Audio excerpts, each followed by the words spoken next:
जो होना, उन लोगों को खड़ा करके उनका स्टेटमेंट ले रहे। और जो इतने लोग पार्लियामेंट में जो भी डिसेंट नोट दिए हैं, क्या उसमें कोई एक पढ़ा लिखा नहीं है, कोई जानता नहीं है, और वक्फ बोर्ड एक्ट को कोई पढ़ा नहीं है? मेरे को बड़ा ताजुब लग रहा है।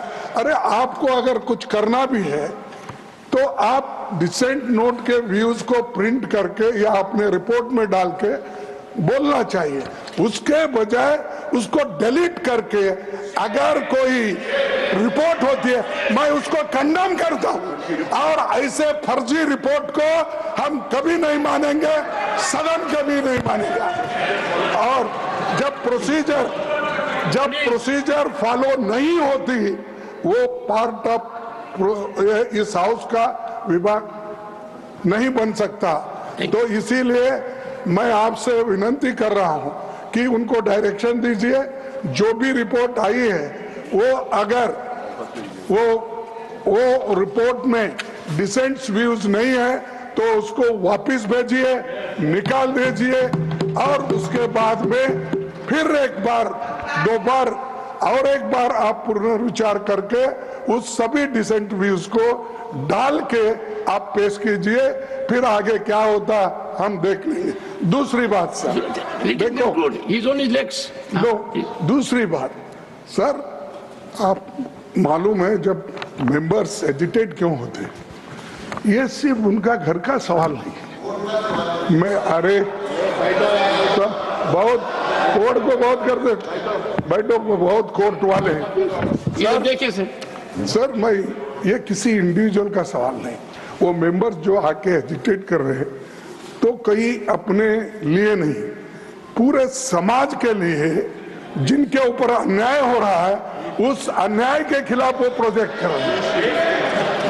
और इससे देश के लिए भी ठीक है, क्योंकि we wanted a united all inclusive growth और पीसफुल रहना कंट्री, ये सभी हम चाहते हैं और उसके लिए हम मदद भी कर रहे हैं आपको।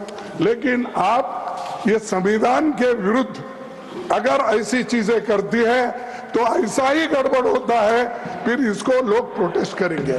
तो मैं नड्डा साहब से विनती करता हूं, क्योंकि नड्डा साहब जरा कम से कम पीसफुली सुनते हैं पहले के मेंबर्स लीडर के जब मुकाबले में। मैं एक दूसरे की मुकाबला नहीं कर रहा हूँ। कहते हैं not a member of this house, is not a member of that. Okay, ठीक है, मैं कभी कभी याद दिलाना पड़ता है, जैसा इतिहास का आप जिक्र करते हैं, राम का, विक्रमादित्य का, ये जैसा जिक्र करते हैं, वैसा मैं उनको ये बोल रहा हूँ कि आप प्रेसिडेंट भी हो, आपका इन्फ्लुएंस इसमें जरूरी है। आप इसको विड्रॉ करने के लिए, और इसको अनकॉन्स्टिट्यूशनल है, इसीलिए जेपीसी को फिर से आप भेजिए और इसको आप प्लेस करने के लिए। सर, आप रिफ्यूज कर सकते हैं, कितने गवर्नर बिल्स रिफ्यूज करके वापस भेजे हैं। हर स्टेट में सर गवर्नर छोटे छोटे रीजन जो संबंधित नहीं है, तमिलनाडु का गवर्नर भेजता है और कर्नाटक भेजते हैं, हर जगह। इसीलिए मैं बोलता हूं आप वो डिसेंट नोट्स को डलवाइए, फिर से उसको रिपोर्ट में डालिए, तब तक ये वापस भेजिए और आप करना चाहिए। मैं आपसे विनती करता हूं। माननीय सदस्यगण, एक सेकंड, माननीय सदस्य, एक सेकंड सर, एक सेकंड।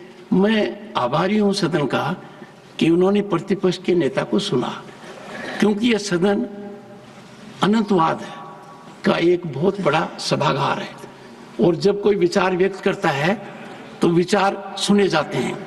जितनी शांति से प्रतिपक्ष के नेता को सुना, उसी शांति से और शालीनता से अन्य वक्ताओं को भी हमें सुनना चाहिए।